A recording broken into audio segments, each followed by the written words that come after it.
Hey guys, here's another question that I want to do with you guys. So when you're drawing the lowest dot structure for these molecules, there are steps that you want to take, right? So I'm going to go ahead and try this one here, NH3, okay? The first step that you might want to do is count out the total number of valence electrons. For nitrogen, there are 5 valence electrons, and hydrogen, it only has 1 valence electron. But there are 3 of the hydrogens, right? Therefore, we have 3 valence electrons that are coming from hydrogen, all right? So if you add up the numbers, there are total number of 8 valence electrons that I must use in creating this NH3, which, by the way, is nitrogen trihydride, okay? All right, so let's go ahead and see what we need to do. Notice that, okay, if you see hydrogens, most likely it's going to be the ones that are spreading out from a particular atom. In this case, that's probably going to be a nitrogen here, okay? So I'm going to go ahead and put nitrogen, and I'm going to go ahead and draw 3 hydrogens around it. The location doesn't matter. It could be up, left, right, up, down, left, whatever. You pick your choice, okay? Now, they are not connected just yet, right? You need to make sure that they are connected by something holding them in place. In this case, we're going to draw a single bond around them, okay? Because there has to be something holding them in place, right? So again, a single bond has 2 electrons stored inside, okay? And a double bond, what do you think?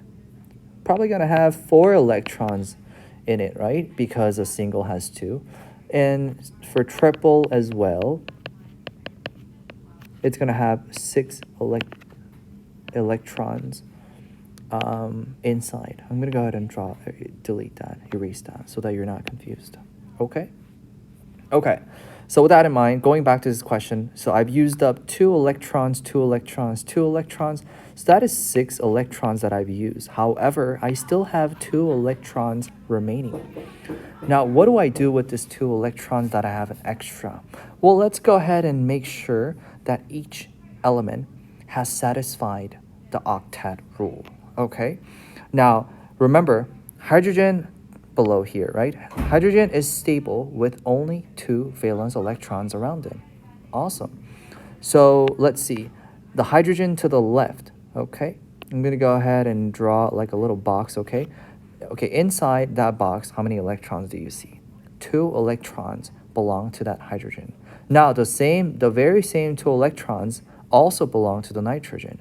That's how molecules form, by the way, right? By sharing of electrons. So that hydrogen seems to be good, stable, because it has 2 valence electrons. The same applies for this hydrogen, right? It's got 2 inside the single. What about for this hydrogen? Same thing, okay? Notice that each hydrogen has 2 valence electrons around it, and it is now stable. But what about for this nitrogen now? Okay, I'm going to go ahead and draw around the box that the electrons that belong to the nitrogen here. Notice that there's 2 inside this bond, 2 inside here, 2 inside this one as well. That is 6 valence electrons, which means, hey, I need 2 more for this nitrogen to be stable. And where am I going to get those 2 from? Oh yeah, I have 2 extra remaining, right? So what am I going to do with that? I'm going to go ahead and just draw dots around him, just like that, okay? Now, you cannot draw a bond there. Why? Because that nitrogen on the upper side, it's not connecting to another thing, atom. That's why these 2 electrons are simply going to be free non-bonding electrons, okay? And there you have it. That is how NH3, nitrogen trihydride, will look like. Okay, let's go ahead and try another one. Now, this one is going to be a little bit tricky, I feel like. And delete that. I'm going to go ahead and do number 4, okay? Number 4, we have carbon dioxide here, right? It's not monocarbon dioxide because if the first one, there's only one of it, you don't need to attach the prefix mono. So that is simply just carbon dioxide. It's the gas that you breathe out every time that you exhale, right? Okay, so let's see what we're going to have to do. The very first step that I'm going to have to do here is count up the total number of valence electrons. Carbon, if you look on the periodic table, it is underneath the group 4, right? So there's going to be 4 valence electrons, and there's only one of it, so that's good. And for oxygen, each oxygen has 6 valence electrons. Great. However, there is 2, right, oxygens, so that's 12 valence electrons. Add those up, you have 16 valence electrons.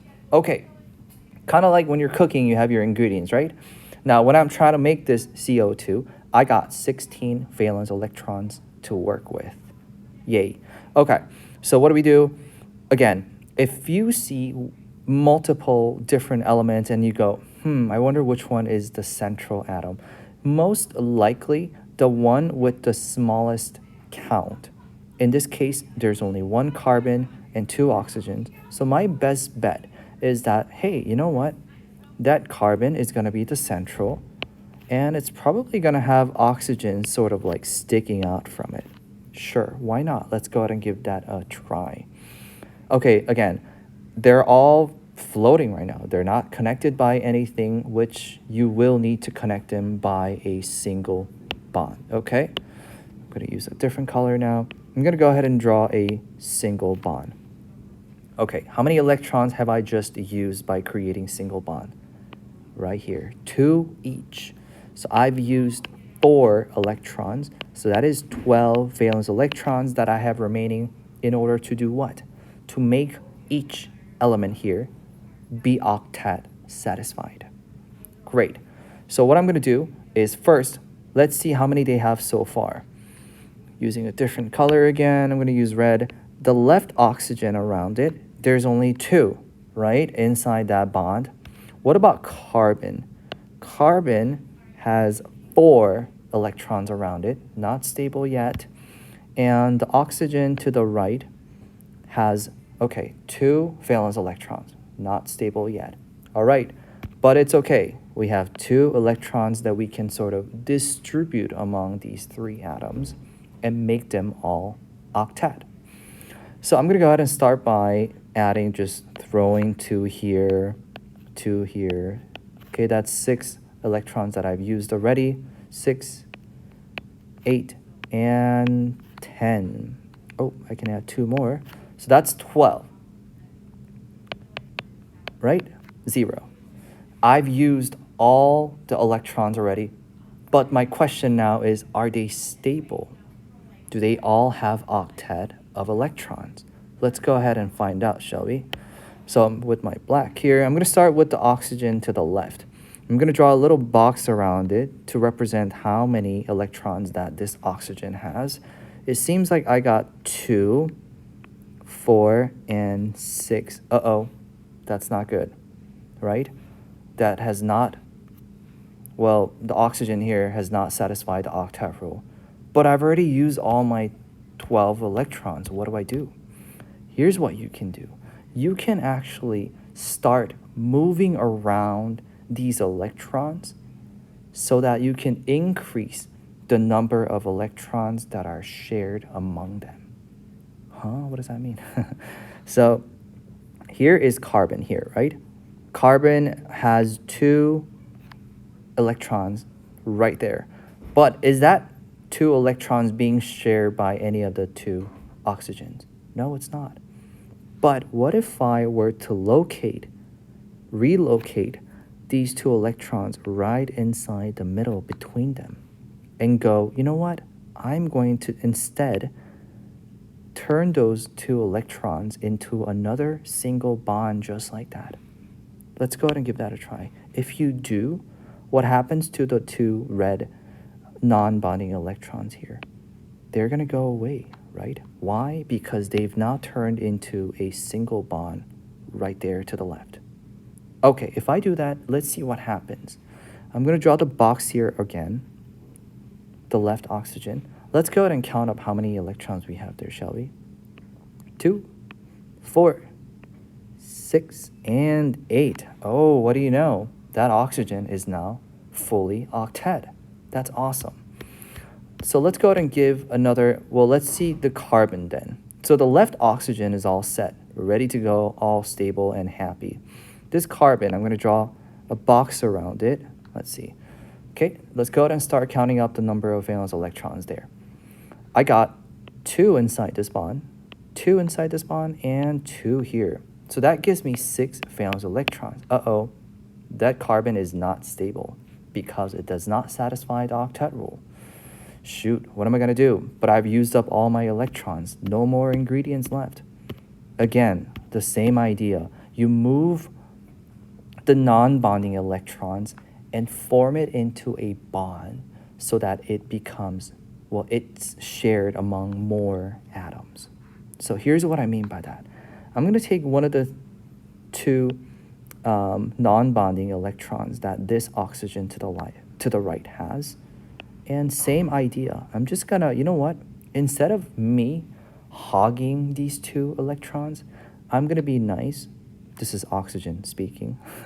I'm going to be nice. And you know what? I'm going to let us share those 2 electrons by forming a bond just like that.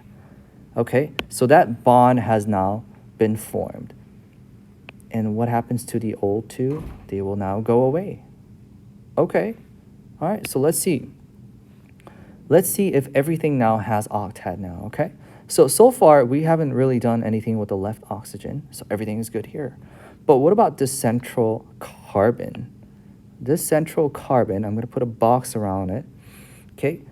How many valence electrons does that carbon have? Well, let's see. Each bond means 2. So that's 2, 4, 6, 8. Boom. 8 valence electrons.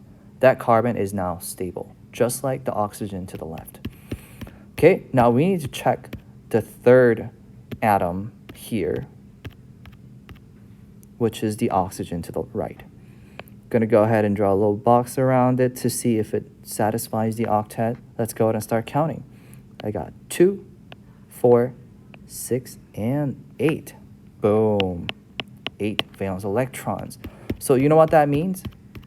I've just created what CO2 actually looks like. It's going to look something like this, right? From using 16 valence electrons that I've counted at the very first step, right?